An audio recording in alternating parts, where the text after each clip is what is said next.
What's my name? Jon Snow? And why is my surname Snow? Because you're a bastard from the north. Kill the boy, Jon Snow, and let the man be born.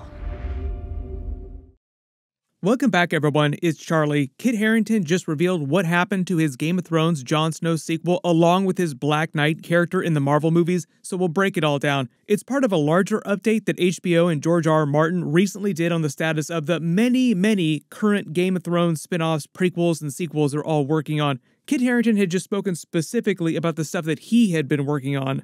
If you're brand new to the channel, be sure to subscribe to get all the videos. We just got a couple House of the Dragon Season 2 trailers. People either love it or hate it, the fact they released green and black alternating trailers, so I'll link those videos at the end of this. Good. To war, then. HBO also just confirmed a bunch of details about the Tales of Dunk and Egg series. I'll talk about that later in the video, because they will be filming that series this year. They'll be releasing episodes next year. Of course, I will be doing videos for everything, including the House of the Dragon Season 2 episodes coming in a couple months.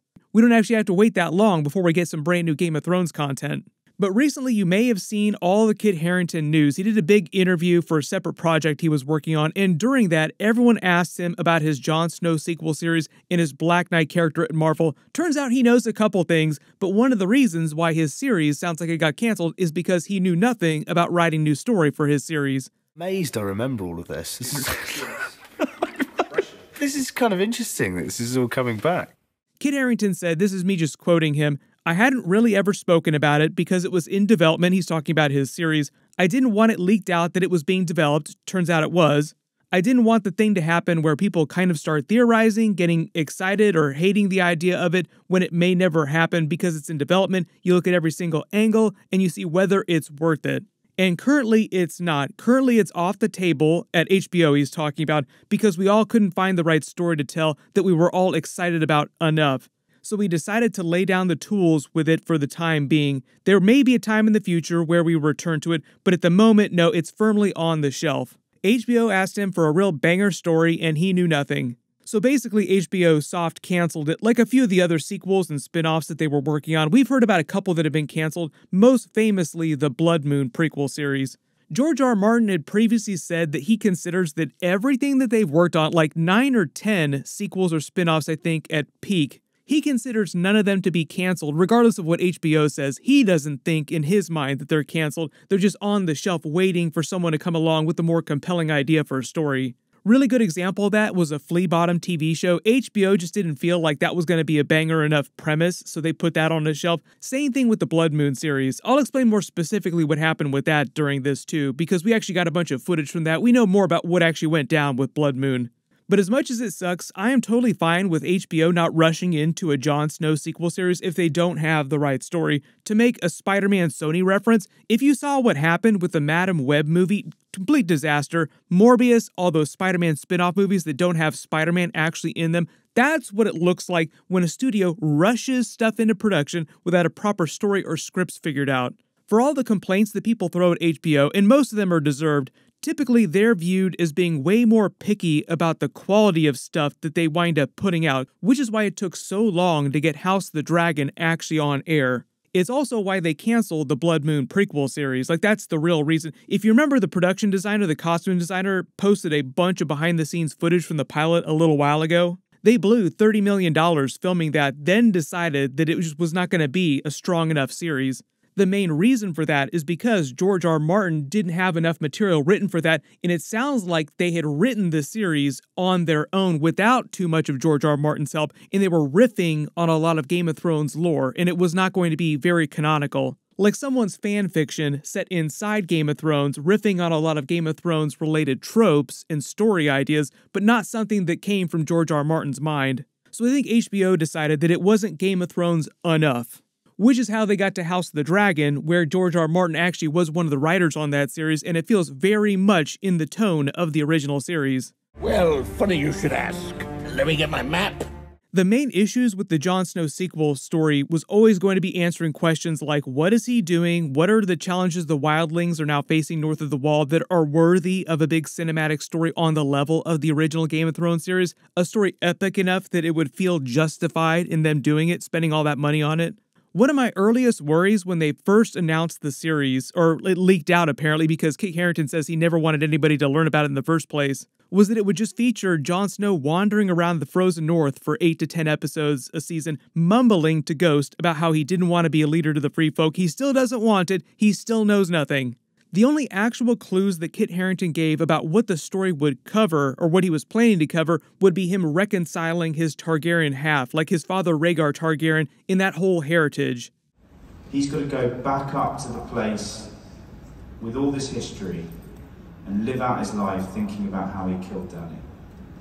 And live out his life thinking about Ygritte dying in his arms. And live out his life thinking about how he hung Ollie. And live out his life thinking about all of this trauma. And that's interesting. So I think that when we leave him at the end of the show, there's always this feeling of like, I think we wanted some kind of little smile, things are okay. He's not okay. He's not okay. But it really goes down quite deeply to Jon's internal conflict, which is that he doesn't know who he is. He's never known who he is. He knows, first he identified with being a bastard, but he kind of wanted to be a Stark. And by the end of the show, there's this Targaryen thing thrown in as well. And we don't really see what is, where we don't get time to see where that sits with him. But I think that he's never really known, he's been told who he is all through his life. Been told who he could be, who he should be. He's actually quite far away from knowing who and hasn't had time in our show to really center upon who Jon is. He doesn't have time to do that. But I think he's Jon Snow. He's not Jon Stark, and he's not Jon Targaryen. He's Jon Snow.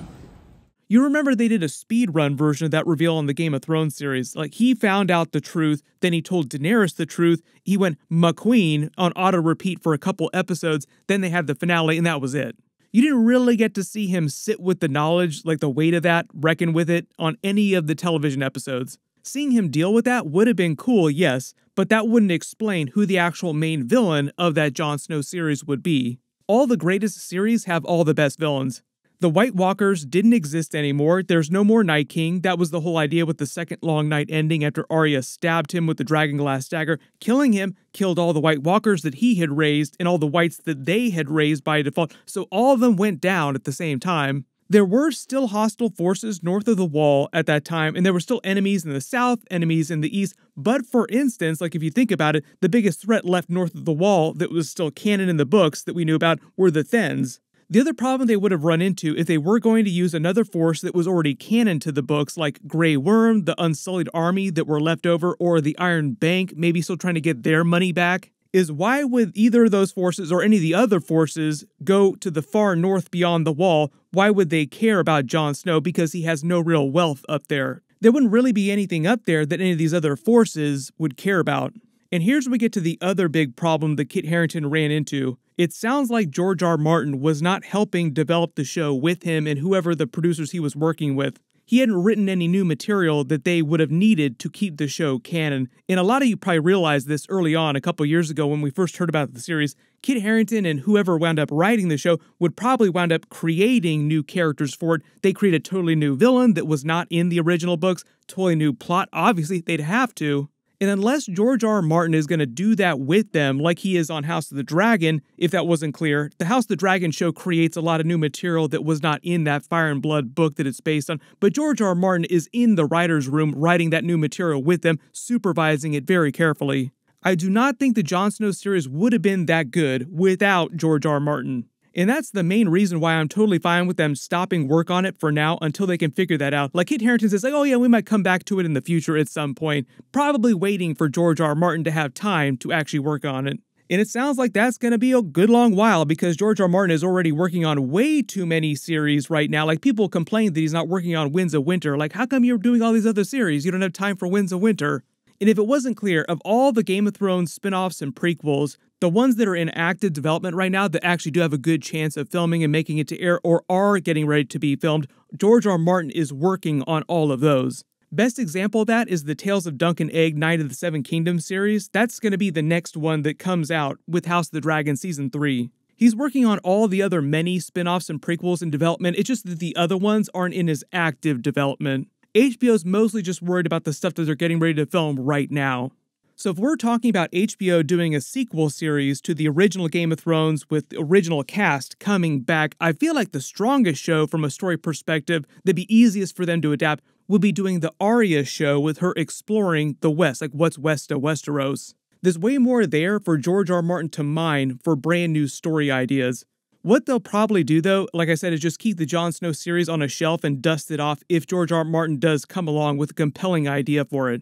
At least in his mind, nothing is ever truly canceled.